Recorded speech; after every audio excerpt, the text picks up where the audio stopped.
Bhagat Singh pre release వేడుకలకి వచ్చిన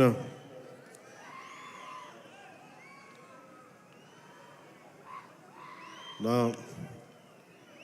గుండెల్లో స్థానం ఉన్న మీ అందరికీ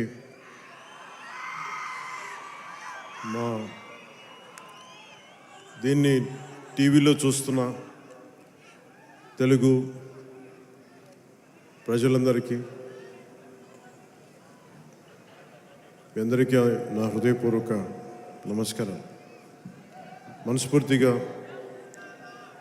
ఈ వేడుకకి మీ ఆశీర్వాదాలు ఇవ్వడానికి, మీ బ్లెస్సింగ్స్ చెప్పడానికి ఇక్కడికి వచ్చినందుకు మీ అందరికీ నా ధన్యవాదాలు తెలియజేసుకుంటాను. ఇందాక సుమా గారు మాట్లాడుతా గత కాలంలో కొన్ని ఏమన్నారండి మీరు ఇందాక సుమా గారు? అప్పట్లో లేదండి, అంటే మెల్లిగా నన్ను బీసీ ఎరాలకు పెట్టేశారండి. ఈ మధ్యనే ఓజీ వచ్చిందని కూడా మీరు మర్చిపోయారు. సరే, అంటే నేను రెగ్యులర్గా సినిమాలు చేయకపోవడం వల్ల నన్ను ఇలా మీరు వెనక్కి నెట్టేయడం భావ్యం కాదని బల్లగుద్ది మరీ ఈ సందర్భంలో మీకు తెలియజేస్తాను. బాధ కలిగిస్తున్నాయి నాకు ఈ మాటలు.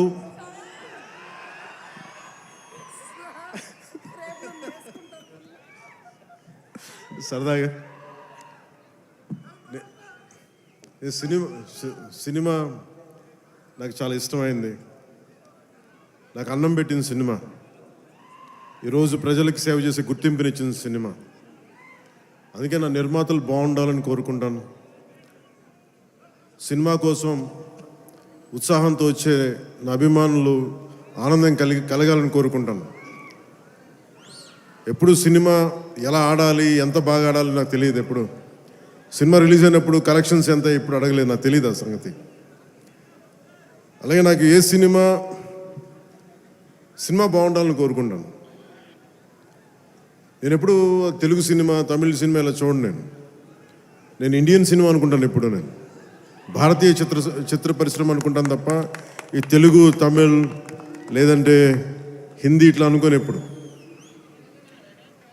అలాంటి తెలుగు చిత్ర పరిశ్రమ ఈరోజు భారతదేశంలో ప్రపంచవ్యాప్తంగా అది ఆస్కర్ దాకెళ్ళి, ఇది మన తెలుగు చిత్ర పరిశ్రమ తాలూకు గ్రేటెస్ట్ అచీవ్మెంట్ అది. అలాంటి తెలుగు చిత్ర పరిశ్రమలో నాకు చిన్నపాటి భాగస్వామ్యం ఉన్నందుకు చాలా ఆనందంగా ఉంటుంది. ఎప్పుడు నా నిర్మాతలు బాగుండాలని కోరుకుంటాను. నా దర్శకులు, నా రైటర్స్, వాళ్ళు రాసిన కథని నేను ఎంత బాగా చేయాలని అనుక్షణం తపన పెడతాను. కానీ రిజల్ట్స్ ఎప్పుడు మన చేతిలో ఉండవు. ఒకసారి నేను ఎప్పుడు సినిమాలు నాకు పదే చాలా సందర్భాలు చెప్తూ ఉంటాను. నా వరకు ఒకే హీరో, అది మెగాస్టార్ చిరంజీవి గారు. సో ఎవరైనా నన్ను మెచ్చుకుంటా ఉంటే నాకు అంటే మన హరీష్ అన్నారు చిరంజీవి గారిని పిలవాలి అని మాట్లాడుతాను, ఆయన ఫంక్షన్ పిలవాలి అది అంటే చెప్పాను, మీకు హీరో కావాలి అంటే నన్ను పిలవండి, మీకు తమ్ముడు కావాలంటే చిరంజీవి గారిని పిలవండి. చిరంజీవి గారు పక్కన ఉంటే ఏమైపోతుందంటే నేను హీరో అన్న సంగతి మర్చిపోతాను. నాకు ఏం మాట్లాడాలో కూడా తెలియదు నాకు ఒక్కసారి. అలాంటిది అన్నయ్య చిరంజీవి గారు మనస్ఫూర్తిగా ఈరోజు ఉస్తాద్ భగత్ సింగ్ ట్రైలర్ చూసి ఆయన ట్వీట్ చేసింది ఇందాకే చూపించారు. ఇందాక నాకు అన్నయ్య చిరంజీవి గారికి మనస్ఫూర్తిగా నా ధన్యవాదాలు తెలుపుతున్నాను. అలాగే మన రామ్ చరణ్, తను కూడా ట్వీట్ చేసేందుకు మనస్ఫూర్తిగా నా ధన్యవాదాలు తెలుపుతున్నాను. అలాగే దర్శకులు బుచ్చిబాబు గారు, పిఠాపురం నివాసి, సో వారికి కూడా మనస్ఫూర్తిగా నా ధన్యవాదాలు తెలుపుతాను. సినిమా స్టార్ట్ చేసేటప్పుడు ఎప్పుడు కూడా చాలా అద్భుతంగా రావాలి, 10 మందికి డబ్బులు రావాలని ప్రయత్నం చేస్తూ ఉంటాం. స్టార్ట్ చేసే ప్రాసెస్లో చాలా అడ్డంకులు ఎదుర్కొంటాం, చాలా ఇబ్బందులు ఎదుర్కొంటాం, చాలా కష్టాలు ఎదుర్కొంటాం. ఒకసారి సినిమా విజయం కొంచెం అడ్రండి అందరికి ఇబ్బందిగా ఉంది, కొంచెం మీరు దయచేసి పక్కన కొంచెం కొంచెం పక్కన. సినిమా విజయం సాధించాలని అందరం పనిచేస్తాం. ఈ ప్రాసెస్లో చాలా ఒడిదుడుకులు ఎదుర్కొంటాం. ఒడిదుడుకుల్ని తట్టుకొని ఒక సినిమాని అనుకున్నట్టుగా తీసి విజయం సాధించడం చాలా చాలా చాలా కష్టమైంది. నిద్రలు ఉండవు. అందరం ఎవరి పట్టుకోడి కోసమే పనిచేస్తాం. ఇది ఎవరిని ఉద్ధరించడానికి సినిమాలు చేయం, కానీ మా పని, మాకు ఇష్టమైన పని, మాకు ఉపాధినిచ్చే, మాకు తిండి పెట్టేది ఇది. సో ఎవరం కూడా సినిమా పోవాలని ఎవరు, ఏ హీరో కాదు, ఏ హీరో కూడా ఎవరు చేయరు. అందరూ బాగుండాలని చేస్తారు, కానీ అన్నిసార్లు పరిస్థితులు అనుకూలించు. నాకు ఈ సినిమా ప్రారంభించినప్పుడు హరీష్ శంకర్ని దర్శకులుగా మన రవి గారు తీసుకొచ్చినప్పుడు గబ్బర్ సింగ్ తర్వాత మేము చేయలేకపోయాం. మేము కూర్చొని సినిమా లేట్ అయింది. ఇందాక తను చెప్పిన రీజన్స్ కూడా నేను ఒకసారి దర్శకుడు నమ్మానంటే నేను నమ్మేస్తాను. సినిమా ఇంకా ఎలా వస్తుందో నాకు తెలియదు, కానీ చాలా బ్లైండ్గా నమ్మేస్తాను.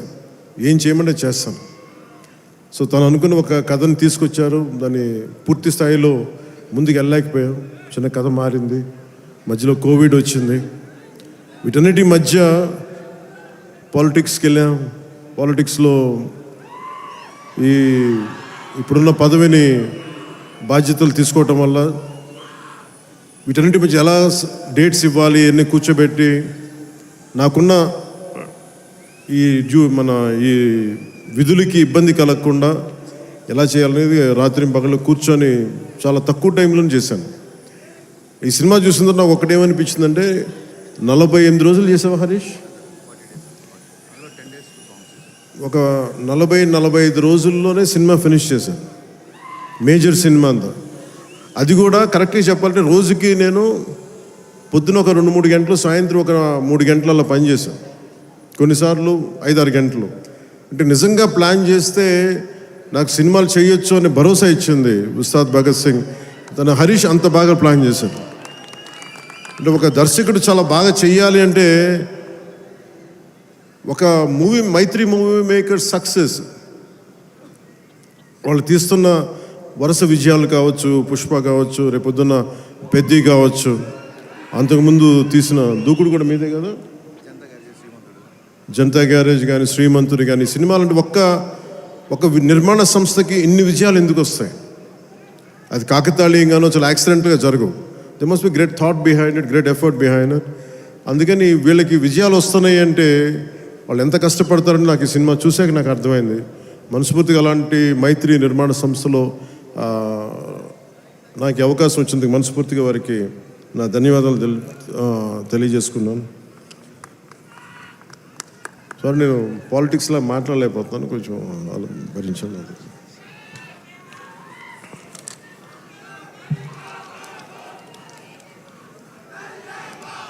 ఈ సినిమా లిరిక్స్ అందించిన చంద్రబోస్ గారికి, భాస్కర్ భట్ల గారికి, కాసర్ల శ్యామ్ గారికి మనస్ఫూర్తిగా నా ధన్యవాదాలు తెలియజేసుకున్నాను. అలాగే పిఆర్ఓ లక్ష్మీ వేణుగోపాల్ గారికి, కాస్ట్యూమ్ డిజైనర్ నీతాలుల్లా గారికి, నా చేత డ్యాన్స్ చేయించిన నాకు ఇష్టమైన కొరియోగ్రాఫర్ దినేష్ మాస్టర్ గారికి. అంటే హరీష్ ఎలా చేస్తారంటే అసలు ఏం లేదు సార్, మీరు వచ్చి చూడండి, మీకు నచ్చితే చేయండి, అలాగా తీసుకెళ్ళి ఫైనల్ నా చేత మొత్తం తను అనుకున్న మూమెంట్స్ అన్ని చేయించాడు నాకు. సో దానికి బలమైన మూమెంట్ ఇచ్చింది దినేష్ మాస్టర్. అలాగే స్టంట్స్ రామ్ లక్ష్మణ్ గారు, రవి వర్మ గారికి, మైబమ్ నభకాంత్ గారికి, పృథ్వీ జీవన్ గారికి నా మనస్ఫూర్తిగా నా అభినందనలు తెలియజేసుకున్నాను.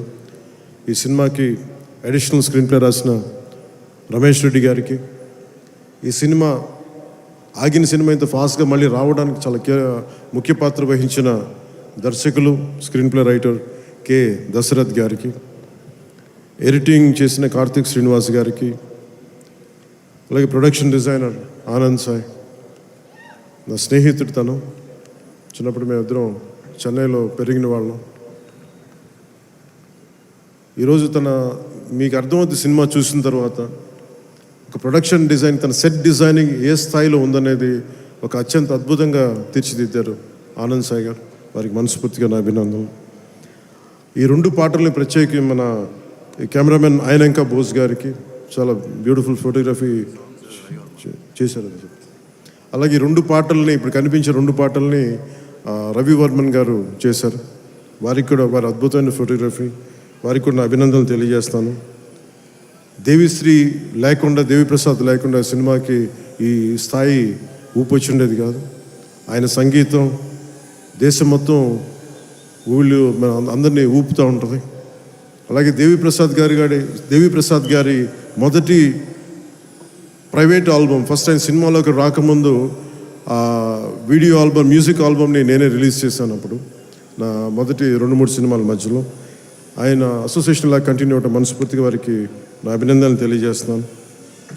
అలాగే background score, OG background score తోటి, సాంగ్స్ తోటి ఇచ్చిన తమన్కి చాలా తక్కువ సమయంలో దేవి గారు బిజీగా ఉండటం వల్ల ఆ బాధ్యతల్ని, ఆ బరువుని భుజం మీద తీసుకుని తమన్ గారికి మనస్ఫూర్తిగా నా ధన్యవాదాలు తెలుపుకుంటా ఉన్నాను. ఎగ్జిక్యూటివ్ ప్రొడ్యూసర్ రావిపాటి చంద్రశేఖర్ గారికి, దినేష్ గారికి, అలాగే CEO చెర్రీ గారికి మనస్ఫూర్తిగా నా ధన్యవాదాలు తెలుపుకుంటున్నాను. శ్రీలీల గారికి నిందా సరదాగా అన్నాను, కానీ డ్యాన్స్ ఆవిడ చేయకూడదని సరదాగా అన్నాను, కానీ యాక్చువల్గా she's a brilliant performer, brilliant dancer. అయితే నాకు ఈ కథ, ఆ చిత్రం, ఆ పర్టికులర్ సాంగ్లో ఏంటంటే తనకి డిఫరెంట్ క్యారెక్టర్ని చాలా బాగా మలిచారు మన హరిశంకర్ గారు. అందుకని తనకి ఈ సినిమాలో డ్యాన్స్ తక్కువ ఉన్నా కానీ తన పెర్ఫార్మెన్స్ చాలా చాలా అద్భుతంగా చేశారు శ్రీలీల గారు. It's very brilliant performance. ఒక నోస్టాలజిక్ ఫీలింగ్ ఏదో వస్తుంది అనుకుంటాను. ఆ పర్టికులర్ సాంగ్ ఏదో ఒక పర్టికులర్ నేపథ్యంలో సంగీతాన్ని వాడారు మన హరిశంకర్ గారు. దాంట్లో శ్రీలీల గారు చేసింది కానీ తన క్యారెక్టరైజేషన్, నాకు తెలిసి ఇప్పుడు దాకా శ్రీలీల గారు చేసిన క్యారెక్టర్స్లో చాలా గుర్తుండిపోయే పాత్ర ఉంటుందని నేను మనస్ఫూర్తిగా నాకైతే నేను మన డబ్బింగ్ చెప్తున్నప్పుడు నాకు అది అనిపించింది. She has done a great performance and great job. రాశి కన్న గారు కథ వినకుండా కేవలం నేను యాక్ట్ చేస్తున్నాను, నా పక్కన యాక్ట్ చేయాలి అని చెప్పి పెద్ద మనసుతోటి కథ కూడా వినకుండా స్ట్రైట్గా సెట్కి వచ్చి ఆ రోజు నాతో మా చెప్పారు, మీ కథ కూడా వినలేదు, మీతో యాక్ట్ చేయాలని దీంతో వచ్చేసానని చెప్తే రాశికన్న గారికి కూడా మనస్ఫూర్తిగా నా ధన్యవాదాలు, అభినందనలు తెలుపుకుంటున్నాం. She has done a fabulous job, brilliant job. అలాగే ఈ సినిమాకి 2 ముఖ్య పాత్రధారులు, ఒకళ్ళు KS రవికుమార్ గారు తమిళనాడు తమిళ ఫిల్మ్ ఇండస్ట్రీ నుంచి, అలాగే పార్థిబన్ గారు. అలా KS రవికుమార్ గారికి మన రజనీకాంత్ గారితో, కమల్ హాసన్ గారితో చాలా సినిమాలు చేసిన వ్యక్తి, దర్శకులు వాళ్ళిద్దరు.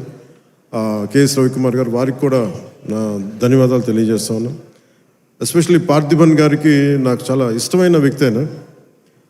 నేను చెన్నైలో ఉన్నప్పుడు ఆయన పుదిపాదే అని చెప్పి మొదటి సినిమా ఆయన డైరెక్ట్ చేసి ఆయనే హీరోగా యాక్ట్ చేశారు, సీత గారు హీరోయిన్. నేను వెళ్ళి మెడ్రాస్, ఐ థింక్ ఇక్కడ ఉదయం థియేటర్ అనుకుంటా, నేను నా ఫ్రెండ్ ఆనంద్ సాయి మేమిద్దరం వెళ్ళి ఆ సినిమా చూసాం. ఫస్ట్ సినిమా సంవత్సరం ఆడింది, అది ఒక సంవత్సరం అంత బ్రిలియంట్ ఫిల్మ్ చేశారు. తర్వాత తెలుగులో కూడా చేసినట్టు ఆ cinema. Such a brilliant director, brilliant screen play writer, అసలు ఆయన మోటివేషనల్ స్పీకర్ కూడా ఆయన. అలాంటి పార్థిబన్ గారి సినిమాలో చాలా అంటాగనిస్ట్గా నటించడం మనస్ఫూర్తిగా వారికి బ్రిలియంట్ పెర్ఫార్మెన్స్ బై పార్థిబన్ గారు, వారికి నా ధన్యవాదాలు తెలియజేసుకుంటున్నాను. కొన్ని గౌతమి గారికి తల్లిపాత్ర చేసిన సత్యం రాజేష్ గారికి, ప్రవీణ్ గారికి, ప్రభాస్ శ్రీను గారికి, KGF అవినాష్ గారికి, కిల్లి క్రాంతి గారికి, రావు రమేష్ గారికి, రమేష్ రెడ్డి గారికి, మాగంటి శ్రీనాథ్ గారికి, మీర్ సర్వ, టెంపర్ వంశీ గారికి, అలాగే నా చిన్నప్పుడు పాత్ర చేసిన పుష్కర్ గారికి మనస్ఫూర్తిగా నా అభినందనలు, నా ధన్యవాదాలు తెలియజేసుకున్నాను.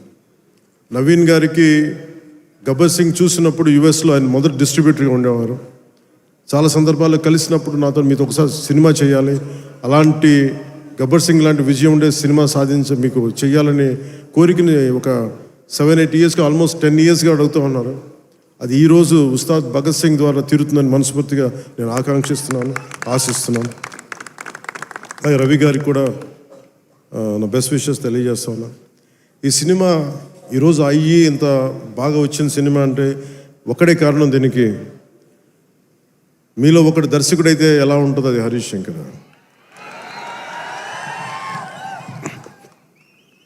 అంటే హరీష్ గురించి చెప్పాలి అంటే తెలుగు చిత్ర పరిశ్రమకి ప్రాంతీయత, కులాలు ఇవే ఉండవు. ఈరోజు మన తెలంగాణ నేల నుంచి వచ్చినవాడు, కరీంనగర్ నుంచి వచ్చినాడు. అది సినిమాని మనకి దీనికి ఎల్లలు ఉండవు, హద్దులు ఉండవు. దీనికి ఆ సినిమానా ఈ సినిమానా అని కాదు, ఇది మన సినిమా. ఇది మన దేశపు సినిమా, మన నేల సినిమా, మన నేల నుంచి పుట్టిన దర్శకుడు. ఇలాంటి అద్భుతమైన దర్శకుడు నన్ను ఇలా చూడాలని చెప్పేసి ఊహించుకొని ఇలా కావాలని చెప్పి తపన పడి, నాకు హార్స్ రైడింగ్ నాకు రాదు. నాకు గబ్బర్ సింగ్ షూటింగ్ టైంలో నాకు తీసుకెళ్ళి మన గుజరాత్లో తీసుకెళ్ళి గుర్రం తీసుకొచ్చారు. దేనికన్నా నేను మామూలుగా నడిచి వస్తే ఈ విలన్స్ని కొట్టచ్చామనుకుంటే, లేదు గుర్రం మీద రావాలని అంటారు. నాకు అప్పుడు దాకా హార్స్ రైడింగ్ తెలియదు. నాకు గుర్రం పట్టుకొని నడవడం అలవాటు, కానీ హార్స్ రైడింగ్ తెలియదు. కానీ మనోడు అడిగాడు కదా, చేసేద్దామని చెప్పి గుర్రం మీద ఎక్కి దాని చెవిలో ఒకటే చెప్పాను, నన్ను జాగ్రత్తగా తీసుకెళ్ళి వదలని గుర్రంతో ఒక్కొక్క మాట చెప్పాను. అది మిరాక్యులస్గా నన్ను తీసుకెళ్ళింది. అంటే నన్ను ఎందుకు చెప్తున్నాను, ఇది మనిషి నన్ను ఎంత కోరుకున్నాడో నన్ను చాలా ఆశిస్తాడు. నేను ఏదైనా నేర్చుకోవడానికి సంసిద్ధత ఉంటాను తప్ప అన్నీ ఒకటికి అన్ని అద్భుతాలు, అన్ని క్వాలిటీస్ ఎలా ఉంటాయి, అన్ని టాలెంట్స్ ఒక మనిషిలో ఉండవు కదా. కానీ ఒకసారి సినిమాకి ఏంటంటే స్పాంటేనియస్గా అన్నీ నేర్చుకోవాల్సి వస్తుంది ఒకసారి. సో అలాంటి స్పాంటేనిటీ ఒక యాక్టర్కి రావాలి అంటే ఆ డైరెక్టర్ కానీ రైటర్ కానీ ఎంత ప్యాషనేట్ వ్యక్తులు అయితే తప్ప మనం చేయలేం, పుష్ చేస్తారు అట్లా. సో అలాంటి అద్భుతమైన దర్శకుడు ఈరోజు హరీష్ శంకర్ ఈ సినిమాకి పడ్డ తపన కానీ, రహీం బాబులు డైరెక్షన్ టీం పడ్డ తపన కానీ, ఎడిటింగ్ టీం పడుతున్న శ్రమ కానీ, మ్యూజిక్ టీం పడుతున్న శ్రమ కానీ, వీటన్నిటినీ ఒక క్యాప్టెన్గా, ఒక షిప్ క్యాప్టెన్గా తను ముందుకు తీసుకెళ్లే విధానం హరీష్ శంకర్కి మనస్ఫూర్తిగా నేను నా అభినందనలకు మించి వీటన్ని నా గుండెల్లోంచి నా ప్రేమపూర్వకంగా తెలియజేస్తాను. Hats off to Harish, you have done a brilliant job and wonderful job. Harish శంకర్కి మనం చెప్తా ఉన్నాను, చాలా కమిటెడ్ వ్యక్తి. నేను ఒకటేం చెప్తుంటే, అనవసరమైన కాంట్రవర్సీస్కి వెళ్ళగా బాబు నువ్వు వదిలేసి అని చెప్తా ఉంటాను. ఏంటంటే ఇందాక అన్నాను కదా, మన సుమా గారు అడిగితే ఆ ఇచ్చి పడేసే గోత్రం నాది కదా హరీష్. నేను తీసుకుంటాను, దెబ్బలు తీసుకుంటాను, మా వాడు తీసుకోడు, ఇచ్చేస్తాడు తిరిగి. అంటే ఇలాంటి వాడు నా ఉద్దేశంలో ఈ రోజున ఒక రోజున మన తెలంగాణ నేలకి పనిచేస్తాడు, మన భారతదేశానికి కూడా పనిచేస్తాడు. అంత సత్తా ఉన్నాడు, చాలా పాండిత్యం ఉన్నవాడు, గొప్ప dialogue writer, story writer, and amazing director. అలాంటి డైరెక్టర్ నన్ను ఊహించుకొని నేను చాలా చేయలేను, నాకు నేనుగా నేను ఊహించుకోలేను నేను నా గురించి. కానీ ఇలా బాగుంటుంది, మీ మనసులో ఆకాంక్షలు ఎలా ఉంటాయి, ఏం చేస్తాడని చెప్పి రాసుకొని నా చేత చేయించి ఇవన్నీ మీకు ఈరోజు నాకు సినిమా గురించి మీరు చూడండి అద్భుతంగా ఉంటుంది అని చెప్పడం నాకు ఎప్పుడు ఎబ్బెట్టుగా ఉంటుంది, ఇబ్బందిగా ఉంటుంది. నా సినిమా నేను అమ్ముకోలేను, చూడండి అని చెప్పలేను. కానీ నాకు సినిమా డబ్బింగ్ అప్పుడు చూస్తాను, లేదంటే నేను టెక్నికల్ ఆస్పెక్ట్స్ చూసేటప్పుడు ఉండేది. కానీ ఈ సినిమాను చూస్తున్నప్పుడు ఖచ్చితంగా గబ్బర్ సింగ్ తర్వాత అలాంటి విజయం సాధించాలనేది మీ అందరి ఆశయాలతో ఖచ్చితంగా అది గబ్బర్ సింగ్ అంత విజయం సాధిస్తానని చెప్పి నేను మనస్ఫూర్తిగా నేను కోరుకుంటున్నాను, అభిలాషిస్తున్నాను. కాదు ఇది నేను ఎక్కువ ఎందుకు చెప్పట్లేదంటే, ఫైనల్ వర్డిక్ట్ ఎప్పుడు ప్రజలదే, అభిమానులది, తెలుగు ప్రేక్షకులది. మీరు ఏం నిర్ణయిస్తారో ఇది మీ చేతిలో ఉంది. కానీ మా నుంచి తప్పు లేకుండా అయితే సినిమా చేశాం. ఒక యాక్టర్గా నేను కావచ్చు, టెక్నీషియన్స్గా కావచ్చు, హరీష్ శంకర్ స్క్రీన్ ప్లే కావచ్చు, నిర్మాతల తాలూకు ప్రొడక్షన్ వాల్యూస్ కావచ్చు, టెక్నికల్ ఎఫర్ట్స్ కావచ్చు, నాతో పాటు యాక్ట్ చేసిన నటీనటులు కావచ్చు, మేము మా జాబ్ చాలా బ్రిలియంట్గా చేసాం, బెస్ట్ ఎఫర్ట్స్ పెట్టాం ఇన్ గివెన్ సర్కమ్స్టాన్సెస్. ఇది గబ్బర్ సింగ్ అంత విజయం సాధించాలని మనస్ఫూర్తిగా నేను కోరుకుంటున్నాను. సినిమా కూడా చాలా ఎంగేజింగ్గా ఉంది, ఎంటర్టైనింగ్గా ఉంది అనిపించింది నాకు చూస్తూ ఉంటే. సో ఇది ఒక మాస్ ఎంటర్టైనర్ గాను, లేదంటే మీరు ఎలా చూస్తారు, నేను కూడా 19th ఉగాది రోజున మీరు ఎలాంటి తీర్పునిస్తారు, మీకు ఎలా నచ్చదు నేను కూడా ఎదురు చూస్తా ఉన్నాను. ఎక్కడో మారుమూల నేను పాలిటిక్స్లో ఉన్నాగా నేను ఎప్పుడు సినిమా నా నుంచి తీయలేరు. నా గుండెలో ఉండిపోయింది, నరాలు జీర్ణించుకుపోయింది. సినిమాని తీయలేరు. ఇందాక హరీష్ చెప్తున్నట్టుగా ఒక పాటలు కానీ సాహిత్యం కానీ వింటూ ఉంటాం. అలాగే ఒక మంచి సినిమా, ఒక మంచి కథ, మనం చాలా లోలో ఉన్నప్పుడు ఒక సినిమా చూడగానే, ఒక సన్నివేశం చూడగానే మళ్ళీ జీవితం మీద మళ్ళీ మనకు ఆశ వచ్చి ముందుకెళ్తాం. చాలాసార్లు ఎన్ని ఇబ్బందులున్నా, ఓటములు తట్టుకుని ఒకసారి సినిమా అనేది మనకి అబ్రాడ్లాగా పార్కులు ఉండవు, మనకి చిన్న చిన్న ఇళ్ల మధ్యలో ఉండవు, రోడ్ల మీద నడవడానికి సరైన పేవ్మెంట్స్ ఉండవు. అన్ని ఇబ్బందుల మధ్యలో కూడా భారతదేశంలో, ఎస్పెషల్లీ దక్షిణ భారతంలో సినిమా చాలా కీలకమైనది. సినిమా అనేది లేకపోతే ఎంత క్రైమ్ పెరిగిపోతే మనం ఊహించలేము. ఒకసారి బెంగళూరులో రాజ్ కుమార్ గారిని వీరప్పన్ ఆయన కిడ్నాప్ చేసినప్పుడు, this is observation by Karnataka police, సడన్గా స్పైక్ అయిందండి క్రైమ్. సినిమాలన్నీ 100 రోజులు పైన బంద్ చేసేటప్పటికి. మీరు సినిమాల్లో నిజంగా కొన్ని ఇబ్బందులు ఉంటాయి, ఒకసారి మరి ఎక్కువ మంది గుమిగూడవచ్చు, ఇవన్నీ ఉంటాయి. కానీ సినిమాని తెలుగు ప్రేక్షకుల నుంచి కానీ భారతదేశం నుంచి కానీ తీయలేం. Entertainment is the soul of this nation. అది మన సంస్కృతాలకు మూలాలు ఇవన్నీ. అందుకని ఈ సినిమాని తీసేయలేం మన జీవితాల్లో నుంచి. అలాగే నాకు ఎప్పుడు ఏ హీరో విజయం మీద నాకు ఎప్పుడు ఇన్సెక్యూరిటీ ఉండదు. అందరూ బాగుండాలని కోరుకుంటాను. సర్వే జనం సుఖినో బాగుందంటే నేను ఒక్కనే బాగుండాలి, మిగతా వాళ్ళు పోవాలి మనం కాదు, అందరూ బాగుండాలని కోరుకుంటాను. అలాగే నేను చాలా పర్యాలు చెప్తూ ఉంటాను. ఇప్పుడు ఉదాహరణకి నేను టుడే ఈ మన ఏపీ గవర్నమెంట్కి సంబంధించి టికెట్స్ ఇవన్నీ అడుగుతూ ఉంటే నేను అది ఒకటి అనుకుంటాను. First of all ticket hikes ఇవన్నీ ఏంటి? ఇట్ ఈస్ అబౌట్ ఎవరిని ఎక్స్ప్లాయిట్ చేయడం కాదు కదా. Cinema is not a compulsory మన గన్ పాయింట్లు పెట్టి మీరు చూడాలనుకో మన చాయిస్ ఉంది. ఈరోజు నెట్ఫ్లిక్స్ ఉంది, ఈరోజు మనకి అమెజాన్ కావచ్చు, దర్ మల్టిపుల్ ఓటీటీ ప్లాట్ఫామ్స్ ఉన్నాయి. ఫస్ట్ డే వెళ్ళి చూడాలనుకోవటంలో కూర్చోబెట్టి ఇంత ఖర్చు పెట్టుంటారు. దీనికి ఒకసారి నన్ను అడుగుతూ ఉంటాను. నా సినిమాలకి నేను ఇంకా తక్కువ రేట్లు ఇచ్చుకున్నాను, కానీ మిగతా హీరోల సినిమాలకి నేను ఎక్కువ రేట్లు ఇచ్చిన చెప్పి తెలియజేసాను. నా దగ్గరికి వస్తారు, అస్సలు నాకు సంబంధం లేదు, నేను ఏదైనా ఉంటే నేను ఒకటే అడుగుతాను. ఆంధ్రప్రదేశ్కి ఏదైనా సినిమాలు వచ్చి మిగతా హీరోలు నిర్మాతలు వచ్చినప్పుడు నేను ఒకటే అడుగుతాను, మీరెవ్వరూని దేహి అనకండి దయచేసి. మీరు దేహి అంటూ నాకు మీరు ఎంత కష్టపడి తీస్తారో నాకు తెలుసు. పైగా మీరు పెంచిన ప్రతి రూపాయిలో యు పే 18% జిఎస్టీకి వెళ్తుంది. వదిలేస్తే ఎవరో బ్లాక్లో టికెట్లు అమ్ముకొని మళ్ళీ అది క్యాష్గా వెళ్ళిపోద్ది. అది గవర్నమెంట్కి రెవెన్యూ కాదు, ఎవరికి. అందుకని చెప్పి దీన్ని బేస్ చేసుకొని నేను ఆంధ్రప్రదేశ్కి ప్రత్యేకించి అది ప్రభుత్వం ఎన్డీఏ ప్రభుత్వం కాబట్టి నేను మనస్ఫూర్తిగా ఇర్రెస్పెక్ట్ ఆఫ్ హీరో, పుష్ప కావచ్చు, లేదంటే మన జూనియర్ ఎన్టీఆర్ గారు కావచ్చు, మహేష్ గారిది కావచ్చు. మహేష్ గారు వచ్చిన రిలీజ్ అయిందో లేదో తెలియదు కానీ నాకు ఈ మధ్యకాలంలో ఏ సినిమా వచ్చినా కానీ, ఇంక్లూడింగ్ కల్కి ప్రభాస్ గారి కావచ్చు, ఇంక్లూడింగ్ మన కాంతారా కూడా, కర్ణాటకలో తెలుగు సినిమా పోస్టర్లు కూడా పడకూడదు అని అన్నా కానీ నేను కాంతారకి ఆ వివక్ష చూపించలేదు. అదే మనది భారతదేశపు సినిమా, అది ఎక్కడైనా ఆడాలి.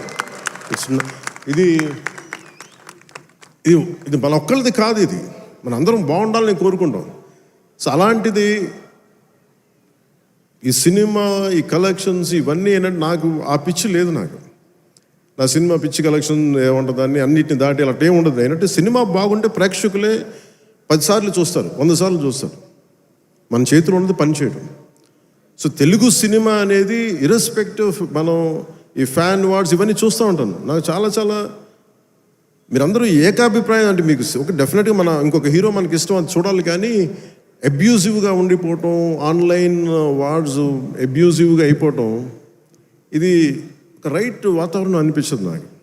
నేను పర్సనల్గా చెప్తాను కదా, మీ బీయింగ్ ఏ హీరో నేను చెప్తాను కదా, అందరి హీరోల అభిమానులు నేను చాలా గౌరవిస్తాను. ఎందుకంటే నాకు ఏ హీరోతో నాకు విభేదాలు లేవు. నాకు ఏ హీరో సాధించిన విజయం మీద నాకు చిన్నపట్ల ఇది కూడా ఉండదు. నాకు అందరూ బాగుండాలి, మనస్ఫూర్తిగా మీరు విజయం సాధించాలి. ఎందుకంటే నేను ఒక్కడిని అన్ని సినిమాలు చాలా ఈరోజు కాదు, అనేక సందర్భాల్లో చెప్పాను.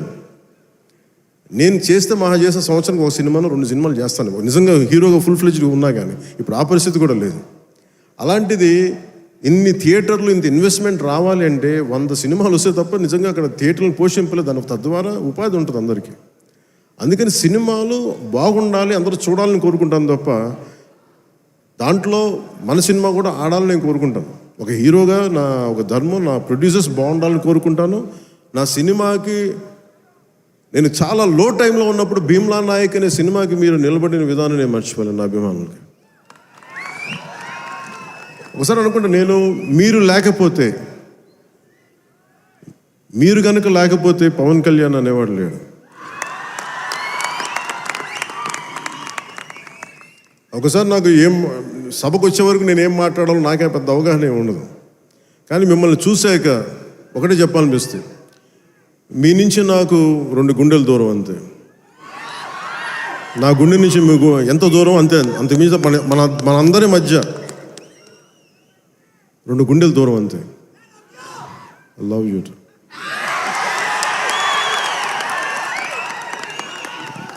నేను సినిమా చేసినప్పుడు ఒకటే కోరుకుంటా, మీకు పవన్ కళ్యాణ్ సినిమా చూసినప్పుడు ఎలా ఉండాలి అని కోరుకుంటానంటే ఎంటర్టైన్మెంట్ ఉండాలి. ఆర్ట్ సినిమాలో ఉండకూడదు, కొంచెం ఎంటర్టైన్మెంట్ ఉండాలి, చిన్న ఉత్సాహం రావాలి, చిన్నపాటి సామాజిక అవగాహన స్పృహ ఉండాలి, దేశం మీద చిన్నపాటి భక్తి ఉండాలి, భక్తి పెంపొందించేలా ఉండాలి. ఇవన్నీ ఒక కలెక్టివ్ థాట్ అన్నీ సరైన కమర్షియల్ మీటర్లో దొరికితే ఎలా ఉంటుందో ఈ సినిమా హరీష్ శంకర్ నిర్దేశకత్వంలో, ఆయన దర్శకత్వంలో నేను ఏమైతే ఇలా ఉంటే బాగుంటుందని కోరుకుంటానో అవన్నీ చాలా పొందిగ్గా ఒక భగవంతుడికి ఒక మాల్లా కూర్చాడు. ప్రేక్షకులుగా ఆ మాల వేయడానికి సిద్ధంగా ఉన్నాను హరీష్ శంకర్.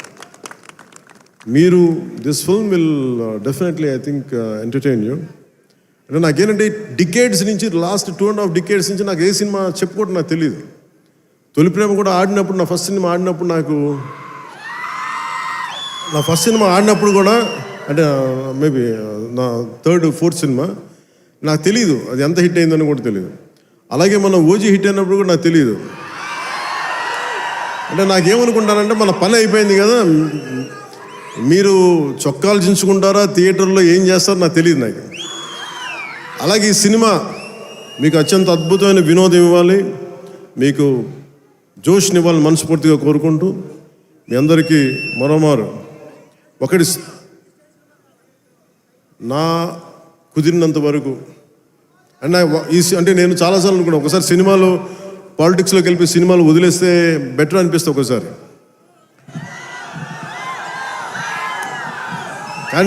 కానీ ఏమనిపిస్తుంది అంటే దానికి రీజన్ ఏంటంటే కనీసం నన్ను చాలామంది మాట్లాడుతూ ఉంటారు, కొంతమంది నేనంటే పడని రాజకీయాలు ఉండే వ్యక్తులు కొంతమంది.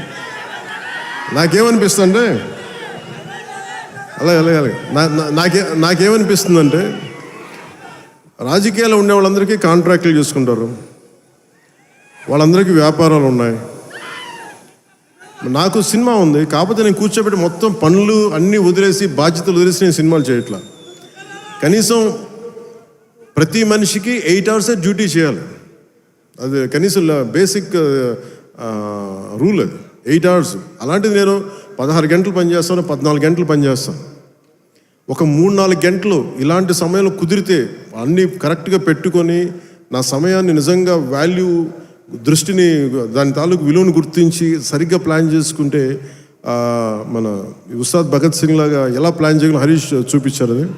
సో నాకు దాన్ని బట్టి సినిమాలో మనం చేయొచ్చు అనే ఒక చిన్నపాటి ఆశ అయితే కలిగింది. అంటే ఆశ కంటే కూడా చెప్పాలంటే ఒక ధైర్యం వచ్చింది. సో నెక్స్ట్ టైం ఎవరన్నా సినిమా చేయాలి నా దగ్గరికి వచ్చినప్పుడు హరీష్ శంకర్ గారికి మైత్రి మూవీస్కి నేను పంపిస్తాను. వాళ్ళు ఎలా ప్లాన్ చేశారు, ఎలా అత్యంత తక్కువ టైంలో, అంటే నేను వాళ్ళకి అర్థమయ్యేది కాదు. ఎప్పుడు నేను ఆంధ్రాలో ఉన్నాను, ఎప్పుడు ఇక్కడ ఉన్నాను అర్థమయ్యేది కాదు ఎవరికి. ఎందుకంటే నేను కరెక్ట్గా అక్కడికి వెళ్ళి 8 గంటలు పనిచేసేవాడిని, 9 గంటలు ఉండేవాడిని, ఒకసారి 12 గంటలు ఉండేవాడిని, వచ్చి నైట్ అంతా కూర్చొని 2 దాకా చేసేవాడిని ఇక్కడ. ఇవన్నీ చేయగలిగానంటే ఇది బేసికలీ నా కాలం తాలూకు విలువను అర్థం చేసుకొని దాన్ని ముందుకు తీసుకెళ్ళినందుకు మనస్ఫూర్తిగా నిర్మాతలు రవి గారికి, నవీన్ గారికి, ప్రతి ఒక్కరికి నా ధన్యవాదాలు తెలుపుకుంటాను. ఇది మీరు ఇచ్చిన ఈ జోష్ కానీ ఈ అవకాశం కానీ నేను మర్చిపోలేను. మీరు అలాగే విదేశాల్లో ఉన్న తెలుగు ప్రేక్షకులందరికీ, అభిమానులందరికీ, నా అభిమానులందరికీ మనస్ఫూర్తిగా ధన్యవాదాలు తెలుపుకుంటూ ఈ సినిమా అద్భుతమైన విజయం సాధించాలి, మీ అందరికీ ఆనందం పంచాలి మనస్ఫూర్తిగా కోరుకుంటూ నా తోటి నటీనటులందరికీ, టెక్నీషియన్స్ అందరికీ, హరీష్ శంకర్ గారికి, నిర్మాతల ద్వయానికి, ప్రతి ఒక్కరికి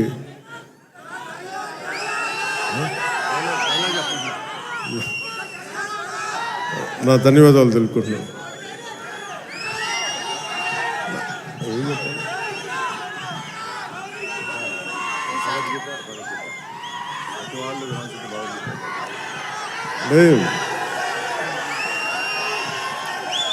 అంటే నా భయం ఏంటంటే సినిమాలో చెప్పేస్తాను కానీ అది భగవద్గీత ఇది భగవద్గీత అని నా భయం ఏంటని చెప్తాను. నేను చాలా దైవభక్తుడిని. నాకు భయం ఇవన్నీ సినిమాల వరకు మనోడు నెట్టేసి చెప్పించేస్తాడు కానీ ఇవన్నీ సినిమాల్లో అంటే ఇలా ఇలా చెప్పడానికి చాలా భయం వేస్తుంది.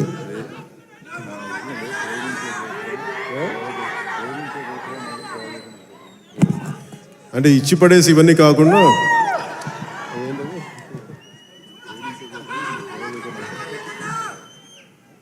అంటే ఆ డైలాగ్ చెప్పిన ఒకసారి నువ్వు ఏ రాసో చెప్పు.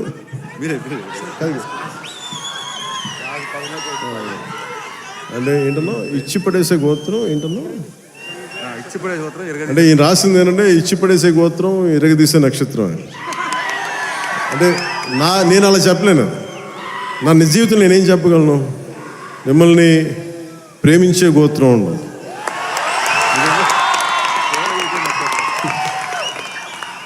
ఇది నేను ఎలా చెప్పగలంటే మిమ్మల్ని ప్రేమించే గోత్రం సేవ చేసే నక్షత్రం.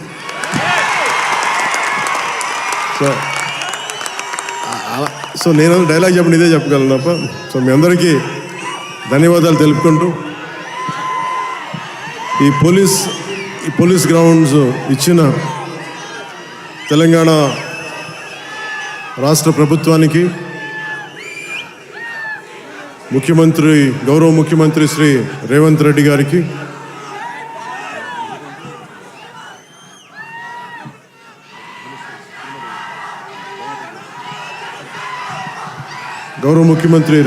గారికి, సినిమాటోగ్రఫీ మినిస్టర్ కోమటిరెడ్డి గారికి, తెలంగాణ రాష్ట్ర డీజీపీ గారికి, కమిషనర్ గారికి, సజ్జనార్ గారికి, పోలీస్ గ్రౌండ్స్ ఇచ్చిన పోలీస్ అధికార యంత్రాంగానికి, ఇక్కడ రక్షణకు వచ్చిన పోలీస్ కానిస్టేబుల్స్ అందరికీ, అధికారులందరికీ మరోమారు ధన్యవాదాలు తెలుపుకుంటూ ఈ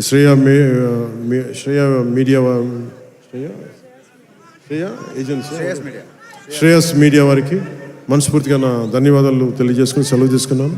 జై హింద్. పవన్ కళ్యాణ్ గారు ఒక చిన్న హరిశంకర్ గారు ఒక చిన్న